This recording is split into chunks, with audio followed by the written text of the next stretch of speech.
14ನೇ ದಿನವೂ ಕೊಲ್ಲಿ ರಾಷ್ಟ್ರಗಳಲ್ಲಿ ಯುದ್ಧ ಜೋರಾಗಿ ನಡೀತಾ ಇದೆ. ಅಮೆರಿಕ ವಿರುದ್ಧ ಯುದ್ಧ ನಿಲ್ಲಿಸಲ್ಲ ಅಂತೇಳಿ ಮುಜ್ತಬಾ ಖಮೇನಿ ಹೇಳಿದ್ದಾರೆ. ಹರ್ಮುಜ್ ಜಲಸಂಧಿ ಮೇಲೆ ಇರಾನ್ ಬಿಗಿ ಹಿಡಿತವನ್ನ ಸಾಧಿಸಿಬಿಟ್ಟಿದೆ. ಜಲಸಂಧಿಯಿಂದ ಹಡಗುಗಳನ್ನ ಬಿಡಲ್ಲ ಅಂತ ಹೇಳಿ ಹೇಳಿಕೆಯನ್ನ ಕೊಡಲಾಗಿದೆ. ತೈಲದ ಅಭಾವ ಸೃಷ್ಟಿಸುವ ಮೂಲಕ ಅಮೆರಿಕ ಮೇಲೆ ಒತ್ತಡ ಹೇರುವಂತ ತಂತ್ರವನ್ನ ಇರಾನ್ ಇಲ್ಲಿ ಅನುಸರಿಸ್ತಾ ಇದೆ. ಅದಲ್ಲದೆ ಯುದ್ಧ ನಿಲ್ಲಿಸಬೇಕು ಅಂತಂದ್ರೆ 3 ಷರತ್ತುಗಳನ್ನ ಕಂಡೀಷನ್ಸ್ ಅನ್ನ ಅಮೆರಿಕ ಮತ್ತೆ ಇಸ್ರೇಲ್ ಮುಂದೆ ಇರಾನ್ ಇಟ್ಟಿದೆ. ಇನ್ನು ಅಮೆರಿಕ ಸೇನಾ ನೆಲೆ ಇರುವಂತ ಗಲ್ಫ್ ರಾಷ್ಟ್ರಗಳ ಮೇಲೆ ಇರಾನ್ ನಿರಂತರವಾಗಿ ದಾಳಿಯನ್ನ ಮುಂದುವರೆಸಿದೆ. ತೈಲ ಸಂಗ್ರಹಣಾ ಹಾಗೂ ತೈಲ ಸಂಸ್ಕರಣಾ ಘಟಕಗಳನ್ನ ಉಡೀಸ್ ಮಾಡಲಾಗ್ತಾ ಇದೆ. ಯುದ್ಧ ನಿಲ್ಲಿಸುವಂತೆ ಅಮೆರಿಕ ಮೇಲೆ ಒತ್ತಡ ಹೇರಲು ತಂತ್ರಗಾರಿಕೆಯನ್ನ ಇರಾನ್ ಮಾಡ್ತಾ ಇದೆ. ಪ್ರಬಲ ರಾಷ್ಟ್ರಗಳು ಒತ್ತಡ ಹೇರಿ ಯುದ್ಧ ನಿಲ್ಲಿಸಬೇಕು ಅಂತ ಹೇಳಿ ಇರಾನ್ ಪ್ಲಾನ್ ಅನ್ನ ಮಾಡ್ಕೊಂಡಿರೋದು. ಆದ್ರೆ ಪ್ರತೀಕಾರವನ್ನ ಮಾತ್ರ ಬಿಟ್ಟಿಲ್ಲ ಇರಾನ್. ನಮ್ಮ ಪ್ರತೀಕಾರವನ್ನ ಮರೆಯಲ್ಲ ಅಂತ ಹೇಳಿ ಮುಜ್ತಬಾ ಖಮೇನಿ ಹೇಳಿದ್ದಾರೆ. ಇನ್ನು 18 ಹಡಗುಗಳು ಹರ್ಮುಜ್ ಜಲಸಂಧಿಯಲ್ಲೇ ಸ್ಟ್ರಕ್ ಆಗಿವೆ. ಥೈಲ್ಯಾಂಡ್ ಧ್ವಜ ಇರುವಂತ ಮಯೂರಿ ನಾರಿ ಹಡಗಿನ ಮೇಲೆ ಒಮನ್ ದಾಳಿಯನ್ನ ಮಾಡಿದೆ. ಯುದ್ಧ ನಿಲ್ಲಿಸಲ್ಲ ಅಂತ ಮುಜ್ತಬಾ ಹೇಳಿದ್ದಾರೆ. ನಿಲ್ಲಿಸಬೇಕು ಅಂತಂದ್ರೆ 3 ಪ್ರಬಲ ಕಂಡೀಷನ್ಸ್ ಅನ್ನ ಈಗ ಇಸ್ರೇಲ್ ಮತ್ತೆ ಅಮೆರಿಕ ಮುಂದೆ ಇಟ್ಟಿದ್ದಾರೆ. ಇನ್ನೊಂದು ಕಡೆ ಅಮೆರಿಕ ಅಧ್ಯಕ್ಷ ಟ್ರಂಪ್ ನಾವು ಯುದ್ಧದಲ್ಲಿ ಗೆದ್ದಿದ್ದೀವಿ ಅಂತೇಳಿ ಆಲ್ರೆಡಿ ಸ್ಟೇಟ್ಮೆಂಟ್ ಗಳನ್ನ ಕೊಡ್ತಾ ಇದ್ದಾರೆ. 14ನೇ ದಿನವೂ ಕೂಡ ಯುದ್ಧ ಮುಂದುವರೆದಿದೆ. ಅಂದ್ರೆ ತನ್ನ ಪ್ರತೀಕಾರದ ರೂಪವಾಗಿನೇ ಯುದ್ಧ ನಿಲ್ಲಿಸುವಂತ ನಿಟ್ಟಲ್ಲಿ ಅಮೆರಿಕ ಮೇಲೆ ಪ್ರೆಷರ್ ಅನ್ನ ಇರಾನ್ ಹಾಕ್ತಾ ಇದೆ. ಅಮೆರಿಕದ ವಿಮಾನವನ್ನ ಇರಾನ್ ಉಡಾಯಿಸಿದೆ. ಅಮೆರಿಕದ USKC-135 ಏರ್ಕ್ರಾಫ್ಟ್ ಮೇಲೆ ದಾಳಿಯನ್ನ ಮಾಡಿದೆ. ತೈಲ ರೀಫಿಲಿಂಗ್ ಮಾಡ್ತಾ ಇತ್ತು ಸೇನಾ ವಿಮಾನಗಳಿಗಿದು. ಒಟ್ಟು 4 ವಿಮಾನಗಳನ್ನ ಅಮೆರಿಕ ಕಳ್ಕೊಂಡಂಗಾಯ್ತು. ಇರಾನ್ ಸೇನೆ ಮೇಲೆ ಅಮೆರಿಕ ಪ್ರತಿ ದಾಳಿಯನ್ನ ಮುಂದುವರೆಸಿದೆ. ತೈಲ ರೀಫಿಲಿಂಗ್ ಮಾಡ್ತಾ ಇದ್ದ ಸೇನಾ ವಿಮಾನ ಒಟ್ಟು 2 ವಿಮಾನಗಳಿದ್ವು. ಅದರಲ್ಲಿ ಒಂದನ್ನ ಉಡೀಸ್ ಮಾಡಿದೆ ಇರಾನ್. ಒಟ್ಟು 4 ವಿಮಾನಗಳನ್ನ ಸೋಫಾರ್ ಯುದ್ಧ ಶುರುವಾದ್ಮೇಲೆ ಅಮೆರಿಕ ಕಳ್ಕೊಂಡಂಗ್ ಆಗಿದೆ. USKC-135 ಏರ್ಕ್ರಾಫ್ಟ್ ಮೇಲೆ ದಾಳಿಯನ್ನ ಮಾಡಿದೆ. ಅದನ್ನ ಧ್ವಂಸಗೊಳಿಸಿದೆ. ತೈಲ ರೀಫಿಲಿಂಗ್ಗೆ ಈ ವಿಮಾನವನ್ನ ಯೂಸ್ ಮಾಡ್ತಾ ಇತ್ತು ಅಮೆರಿಕ.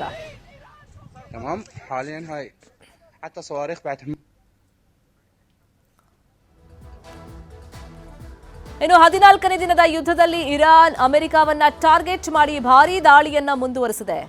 UAE ನಲ್ಲಿರುವಂತಹ ಅಮೆರಿಕದ ವಾಯು ನೆಲೆಗಳ ಮೇಲೆ ಇರಾನ್ ಮಿಸೈಲ್ ದಾಳಿಯನ್ನ ಮಾಡಿದೆ. ಇನ್ನು ಅಮೆರಿಕಾಗೆ ಸೇರಿದಂತಹ ಸ್ಥಳಗಳ ಮೇಲೆ ದಾಳಿಯನ್ನ ಮುಂದುವರಿಸ್ತೀವಿ ಅಂತ ಹೇಳಿ ಇರಾನ್ ಎಚ್ಚರಿಕೆಯನ್ನ ಕೊಟ್ಟಿದೆ. ಇನ್ನು ದಾಳಿಯಿಂದಾಗಿ UAE, Bahrain, Kuwait, Qatar, Saudi ಅರೇಬಿಯಾದಲ್ಲಿ ಜನಸಾಮಾನ್ಯರಲ್ಲಿ ಟೆನ್ಷನ್ ಹೆಚ್ಚಾಗಿದೆ. 14ನೇ ದಿನವೂ ಕೊಲ್ಲಿ ರಾಷ್ಟ್ರಗಳಲ್ಲಿ ಯುದ್ಧ ಜೋರಾಗಿ ನಡೀತಾ ಇದೆ. ಅಮೆರಿಕ ವಿರುದ್ಧ ಯುದ್ಧ ನಿಲ್ಲಿಸಲ್ಲ ಅಂತೇಳಿ ಮುಜ್ತಬಾ ಖಮೇನಿ ಹೇಳಿದ್ದಾರೆ. ಹರ್ಮುಜ್ ಜಲಸಂಧಿ ಮೇಲೆ ಇರಾನ್ ಬಿಗಿ ಹಿಡಿತವನ್ನ ಸಾಧಿಸಿಬಿಟ್ಟಿದೆ. ಜಲಸಂಧಿಯಿಂದ ಹಡಗುಗಳನ್ನ ಬಿಡಲ್ಲ ಅಂತ ಹೇಳಿ ಹೇಳಿಕೆಯನ್ನ ಕೊಡಲಾಗಿದೆ. ತೈಲದ ಅಭಾವ ಸೃಷ್ಟಿಸುವ ಮೂಲಕ ಅಮೆರಿಕ ಮೇಲೆ ಒತ್ತಡ ಹೇರುವಂತ ತಂತ್ರವನ್ನ ಇರಾನ್ ಇಲ್ಲಿ ಅನುಸರಿಸ್ತಾ ಇದೆ.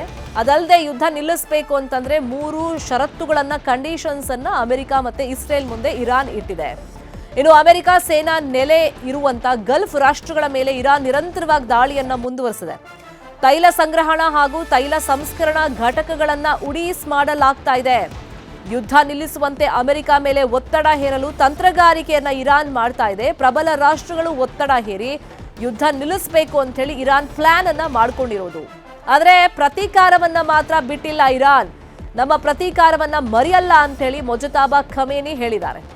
ಇನ್ನು 18 ಹಡಗುಗಳು ಹರ್ಮುಜ್ ಜಲಸಂಧಿಯಲ್ಲೇ ಸ್ಟ್ರಕ್ ಆಗಿವೆ. ಥೈಲ್ಯಾಂಡ್ ಧ್ವಜ ಇರುವಂತ ಮಯೂರಿ ನಾರಿ ಹಡಗಿನ ಮೇಲೆ ಒಮನ್ ದಾಳಿಯನ್ನ ಮಾಡಿದೆ. ಯುದ್ಧ ನಿಲ್ಲಿಸಲ್ಲ ಅಂತ ಮುಜ್ತಬಾ ಹೇಳಿದ್ದಾರೆ.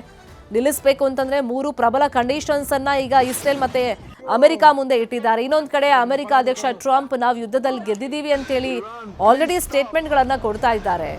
14ನೇ ದಿನವೂ ಕೂಡ ಯುದ್ಧ ಮುಂದುವರೆದಿದೆ. ಅಂದ್ರೆ ತನ್ನ ಪ್ರತೀಕಾರದ ರೂಪವಾಗಿನೇ ಯುದ್ಧ ನಿಲ್ಲಿಸುವಂತ ನಿಟ್ಟಲ್ಲಿ ಅಮೆರಿಕ ಮೇಲೆ ಪ್ರೆಷರ್ ಅನ್ನ ಇರಾನ್ ಹಾಕ್ತಾ ಇದೆ.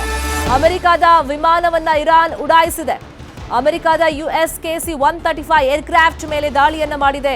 ತೈಲ ರೀಫಿಲಿಂಗ್ ಮಾಡ್ತಾ ಇತ್ತು ಸೇನಾ ವಿಮಾನಗಳಿಗಿದು. ಒಟ್ಟು 4 ವಿಮಾನಗಳನ್ನ ಅಮೆರಿಕ ಕಳ್ಕೊಂಡಂಗಾಯ್ತು. ಇರಾನ್ ಸೇನೆ ಮೇಲೆ ಅಮೆರಿಕ ಪ್ರತಿ ದಾಳಿಯನ್ನ ಮುಂದುವರೆಸಿದೆ. ತೈಲ ರೀಫಿಲಿಂಗ್ ಮಾಡ್ತಾ ಇದ್ದ ಸೇನಾ ವಿಮಾನ ಒಟ್ಟು 2 ವಿಮಾನಗಳಿದ್ವು. ಅದರಲ್ಲಿ ಒಂದನ್ನ ಉಡೀಸ್ ಮಾಡಿದೆ ಇರಾನ್. ಒಟ್ಟು 4 ವಿಮಾನಗಳನ್ನ ಸೋಫಾರ್ ಯುದ್ಧ ಶುರುವಾದ್ಮೇಲೆ ಅಮೆರಿಕ ಕಳ್ಕೊಂಡಂಗ್ ಆಗಿದೆ. USKC-135 ಏರ್ಕ್ರಾಫ್ಟ್ ಮೇಲೆ ದಾಳಿಯನ್ನ ಮಾಡಿದೆ. ಅದನ್ನ ಧ್ವಂಸಗೊಳಿಸಿದೆ. ತೈಲ ರೀಫಿಲಿಂಗ್ಗೆ ಈ ವಿಮಾನವನ್ನ ಯೂಸ್ ಮಾಡ್ತಾ ಇತ್ತು ಅಮೆರಿಕ.